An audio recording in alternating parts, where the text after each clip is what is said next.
नमस्कार दोस्तों। कहानियाँ कुछ सच्ची कुछ अच्छी में आपका स्वागत है। आज हम बात करेंगे एक ऐसे विषय की जिसने भारत के स्वतंत्रता संग्राम में न केवल भगत सिंह को बल्कि पूरे देश को गहराई से प्रभावित किया। भगत सिंह का लेख मैं नास्तिक क्यों हूँ न केवल उनके विचारों को उजागर करता है बल्कि यह भी बताता है कि कैसे एक युवा क्रांतिकारी ने अपने जीवन में धर्म, आस्था और तर्क के बारे में गहन सोच विकसित की।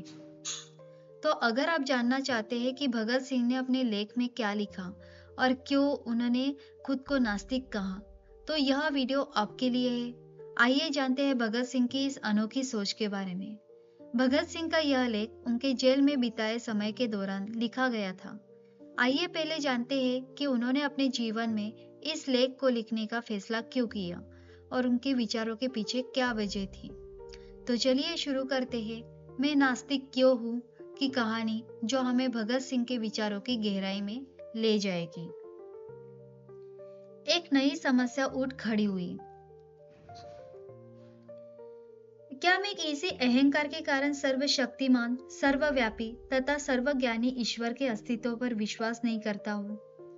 मैंने कभी कल्पना भी न की थी कि मुझे इस समस्या का सामना करना पड़ेगा, लेकिन अपने दोस्तों से बातचीत के दौरान मुझे ऐसा महसूस हुआ कि मेरे कुछ दोस्त, यदि मित्रता का मेरा दावा गलत न हो, मेरे साथ अपने थोड़े से संपर्क में इसे निष्कर्ष पर पहुंचने के लिए उत्सुक है कि मैं ईश्वर के अस्तित्व को नकार कर कुछ जरूरत से ज्यादा आगे जा रहा हूँ, और मेरे घमंड ने कुछ हद तक मुझे इस अविश्वास के लिए उकसाया है। जी हाँ, यह एक गंभीर समस्या है। मैं ऐसी कोई शेखी नहीं बगाड़ता कि मैं मानवीय कमजोरियों से बहुत ऊपर हूँ। मैं एक मनुष्य हूँ और इससे अधिक कुछ नहीं। कोई भी इससे अधिक होने का दावा नहीं कर सकता। एक कमजोरी मेरे अंदर भी है। अहंकार मेरे स्वभाव का अंग है। अपने कॉमरेडों के बीच मुझे एक निरंकुश व्यक्ति कहा जाता था। यहाँ तक कि मेरे दोस्त श्री बी के दत्त भी मुझे कभी कभी ऐसा कहते थे। कई मौकों पर स्वेच्छाचारी कहकर मेरी निंदा भी की गई। कुछ दोस्तों को यह शिकायत है और गंभीर रूप से है कि मैं अनचाहे ही अपने विचार उन पर थोपता हूँ और अपने प्रस्तावों को मनवा लेता हूँ। यह बात कुछ हद तक सही है, इससे मैं इनकार नहीं करता। इसे अहंकार भी कहा जाता है। जहां तक अन्य प्रचलित मतों के मुकाबले हमारे अपने मत का सवाल है, मुझे निश्चय ही अपने मत पर गर्व है, लेकिन यह व्यक्तिगत नहीं है। ऐसा हो सकता है कि यह केवल अपने विश्वास के प्रति न्यायोचित गर्व है और इसका घमंड नहीं कहा जा सकता। घमंड या सही शब्दों में अहंकार वस्तुतः स्वयं के प्रति अनुचित गर्व है। तो फिर क्या यह अनुचित गर्व है जो मुझे नास्तिकता की ओर ले गया, अथवा इस विषय का खूब सावधानी के साथ अध्ययन करने और उस पर खूब विचार करने के बाद मैंने ईश्वर पर अविश्वास किया? यह वह प्रश्न है जिसके बारे में मैं यह बात करना चाहता हूँ। लेकिन पहले मैं यह साफ कर दूं कि आत्माभिमान और अहंकार दो अलग अलग बातें हैं। पहली बात तो मैं यह समझने में पूरी तरह से असमर्थ रहा हूँ कि अनुचित गर्व या वृथाभिमान किस प्रकार किसी व्यक्ति के ईश्वर में विश्वास करने के रास्ते में रोड़ा बन सकता है। मैं वास्तव में किसी महान व्यक्ति की महानता को मान्यता न दूं। यह तभी हो सकता है जब मुझे भी थोड़ा ऐसा यश प्राप्त हो गया जिसके या तो मैं योग्य नहीं हूँ या मेरे अंदर वो गुण नहीं है जो कि इसके लिए आवश्यक अथवा अनिवार्य है। यहाँ तक तो समझ में आता है, लेकिन यह कैसे हो सकता है कि एक व्यक्ति जो ईश्वर में विश्वास रखता हो, सहसा अपने व्यक्तिगत अहंकार के कारण उसमें विश्वास करना बंद कर दे? दो ही रास्ते संभव है। या तो मनुष्य अपने को ईश्वर का प्रतिद्वंदी समझने लगे, या वह स्वयं को ही ईश्वर मानना शुरू कर दे। इन दोनों ही अवस्थाओं में वह सच्चा नास्तिक नहीं बन सकता। पहली अवस्था में वह अपने प्रतिद्वंदी के अस्तित्व को नकारता ही नहीं। दूसरी अवस्था में भी वह एक ऐसी चेतना के अस्तित्व को मानता है जो पर्दे के पीछे से प्रकृति की सभी गतिविधियों का संचालन करती है। हमारे लिए इस बात का कोई महत्व नहीं है कि वह अपने को ही परम आत्मा समझता है, या यह समझता है कि वह परम चेतना उससे परे कुछ और है। मूल बात तो मौजूद है, उसका विश्वास मौजूद है। वह किसी भी तरह एक नास्तिक नहीं है। तो मैं यह कहना चाहता था कि न तो मैं पहली श्रेणी में आता हूँ, न दूसरी में। मैं तो उस सर्वशक्तिमान परमात्मा के अस्तित्व से ही इनकार करता हूँ। मैं इससे क्यों इनकार करता हूँ, इसको बाद में देखेंगे। यहाँ तो मैं एक बात यह स्पष्ट कर देना चाहता हूँ कि यह अहंकार नहीं है जिसने मुझे नास्तिकता के सिद्धांतों को ग्रहण करने के लिए प्रेरित किया। न तो मैं एक प्रतिद्वंदी हूँ, न ही एक अवतार, और न ही स्वयं को अस्वीकार करने के लिए आइए तथ्यों पर गौर करें। मेरे इन दोस्तों के अनुसार दिल्ली बम केस और लाहौर षड्यंत्र केस के दौरान मुझे जो अनावश्यक यश मिला, शायद उस कारण मैं वृथाभिमानी हो गया हूँ। आइए देखें कि क्या यह प्रश्न पक्ष सही है। मेरा नास्तिकतावाद कोई कवि जिसके अस्तित्व के बारे में मेरे उपरोक्त दोस्तों को कुछ पता भी न था, कम से कम एक कॉलेज का विद्यार्थी तो किसी अनुचित अहंकार को नहीं पाल पोस सकता जो उसे नास्तिकता की ओर ले जाए। यद्यपि मैं कुछ अध्यापकों का चाहता था तथा कुछ अन्य को मैं अच्छा नहीं लगता था, पर मैं कभी भी बहुत मेहनती अथवा पढ़ाकू विद्यार्थी नहीं रहा। अहंकार जैसी भावनाओं में फंसने का तो कोई मौका ही न मिला। मैं तो एक बहुत लज्जालु स्वभाव का एक लड़का था जिसकी भविष्य के बारे में कुछ निराशावादी प्रकृति थी, और उन दिनों में पूर्ण नास्तिक नहीं था।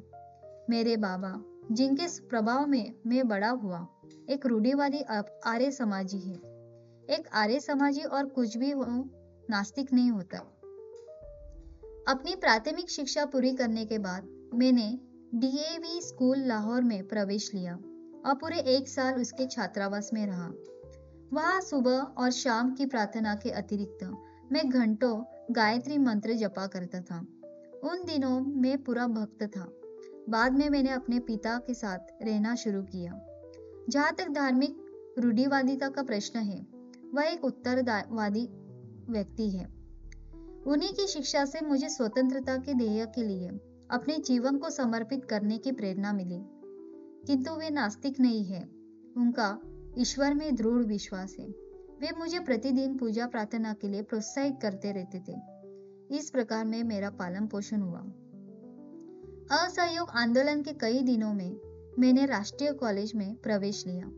यहाँ आकर ही मैंने सारी धार्मिक समस्याओं, यहाँ तक कि ईश्वर के बारे में उदारतापूर्वक सोचना, विचारना तथा उसकी आलोचना करना शुरू किया। पर अभी भी मैं पक्का आस्तिक था। उस समय तक मैंने अपने बिना काटे व संवारे हुए लंबे बालों को रखना शुरू कर दिया था। यद्यपि मुझे कभी भी सिख या अन्य धर्मों की पौराणिकता और सिद्धांतों में विश्वास न हो सका था, किंतु मेरी ईश्वर के अस्तित्व में दृढ़ निष्ठा थी। बाद में क्रांतिकारी घाटी पार्टी से जुड़ा।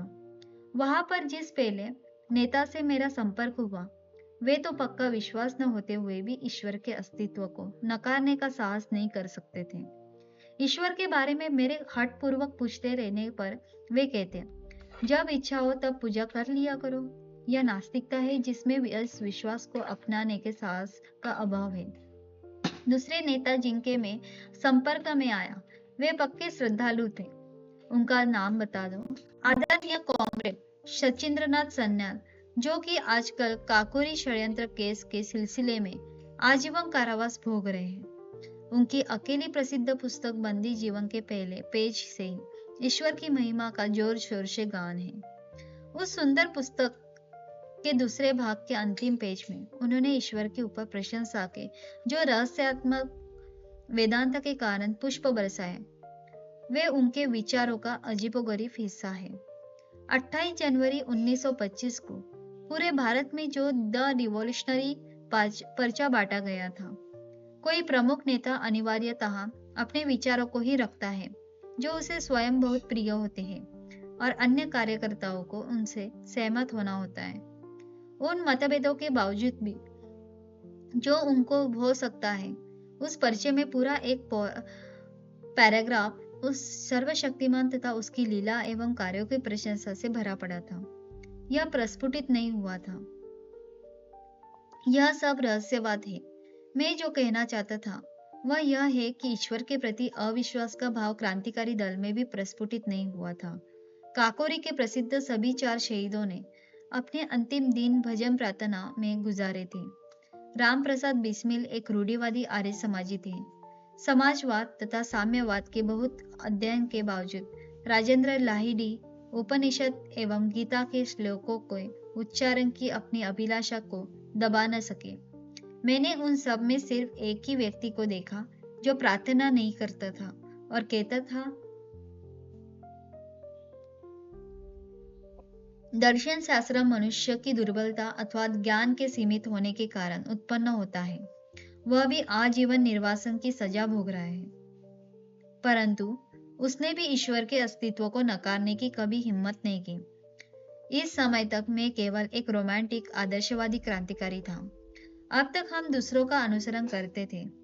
अब अपने कंधों पर जिम्मेदारी उठाने का समय आया था। कुछ समय तक अवश्यंभावी प्रतिक्रिया के फलस्वरूप पार्टी का अस्तित्व ही असंभव सा दिखा। उत्साही कॉमरेडों नहीं नेताओं ने भी हमारा उपहास करना शुरू कर दिया। कुछ समय तक मुझे यह डर लगा कि एक दिन मैं भी कहीं अपने कार्यक्रम की व्यर्थता के बारे में आश्वस्त न हो जाऊं। वह मेरे क्रांतिकारी जीवन का एक निर्णायक बिंदु था। अध्ययन की पुकार में मेरे मन के गलियारों में गूंज रही था। विरोधियों द्वारा रखे गए तर्कों का सामना करने योग्य बनने के लिए अध्ययन करो। अपने मत के समर्थन में तर्क देने के लिए सक्षम होने के वास्ते पढ़ो। मैंने पढ़ना शुरू कर दिया। इससे मेरे पुराने विचार व विश्वास अद्भुत रूप से परिकृष्ट हुए। हिंसात्मक तरीकों को अपनाने का रोमांस, जो कि हमारे पुराने साथियों में अत्यधिक व्याप्त था, की जगह गंभीर विचारों ने ले ली। अब रहस्यवाद और अंधविश्वास के लिए कोई स्थान नहीं रहा। यथार्थवाद हमारा आधार बना। हिंसा तभी न्यायोचित है जब किसी विकट आवश्यकता में उसका सहारा लिया जाए। अहिंसा सभी जन आंदोलनों का अनिवार्य सिद्धांत होना चाहिए। यह तो रही तरीकों की बात। सबसे आवश्यक बात उस आदर्श की स्पष्ट धारणा है जिसके लिए हमें लड़ना है। चूंकि उस समय कोई विशेष क्रांतिकारी कार्य नहीं हो रहा था, अतः मुझे विश्व क्रांति के अनेक आदर्शों के बारे में पढ़ने का खूब मौका मिला। मैंने अराजकतावादी नेता बाकुनिन को पढ़ा, कुछ साम्यवाद के पिता मार्क्स को, किंतु ज्यादातर लेनिन, ट्रास्की व अन्य लोगों को पढ़ा जो अपने देश में सफलतापूर्वक क्रांति लाए थे। वे सभी नास्तिक थे। बाकुनिन की पुस्तक ईश्वर और राज्य इस विषय पर यद्यपि आंशिक रूप में एक अच्छा अध्ययन है। बाद में मुझे निरालंब स्वामी द्वारा लिखी एक पुस्तक सहज ज्ञान मिली। इससे केवल एक रहस्यवादी नास्तिकता थी। इस विषय के प्रति मेरा गहरा रुझान हो गया। 1926 के अंत तक मुझे इस बात का विश्वास हो गया कि एक सर्वशक्तिमान परमात्मा की बात, जिसने ब्रह्मांड का सृजन किया, दिग्दर्शन और संचालन किया, एक कोरी बकवास है। मैंने अपने इस अविश्वास को प्रदर्शित किया। मैंने इस विषय पर अपने दोस्तों से बहस की। मैं एक घोषित नास्तिक हो चुका था, किंतु इसका अर्थ क्या था यह मैं आगे बतलाऊंगा। तो दोस्तों, यह थी कहानी का वह हिस्सा जहां भगत सिंह ने अपनी जिंदगी में एक क्रांतिकारी मोड़ लिया और एक महान स्वतंत्रता सेनानी बने। लेकिन उनकी कहानी यही खत्म नहीं होती। भगत सिंह का मैं नास्तिक क्यों हूँ लेख और उनके विचारों ने पूरे देश को झकझोर दिया। तो क्या आप जानना चाहते हैं कि भगत सिंह के विचारों कैसे बने और उन्होंने नास्तिकता पर क्या लिखा? इस रोचक और प्रेरणादायक कहानी का अगला भाग जानने के लिए हमारे साथ जुड़े रहिए। अगले वीडियो में हम भगत सिंह के जीवन के इस अनोखे पहलू पर चर्चा करेंगे। अगर आपको यह वीडियो पसंद आया हो तो लाइक करें, शेयर करें और हमारे चैनल को सब्सक्राइब करना ना भूलें। हम फिर मिलेंगे एक और दिलचस्प कहानी के साथ। धन्यवाद। तो बने रहिए हमारे साथ। अगली कड़ी में मिलते हैं। जय हिंद।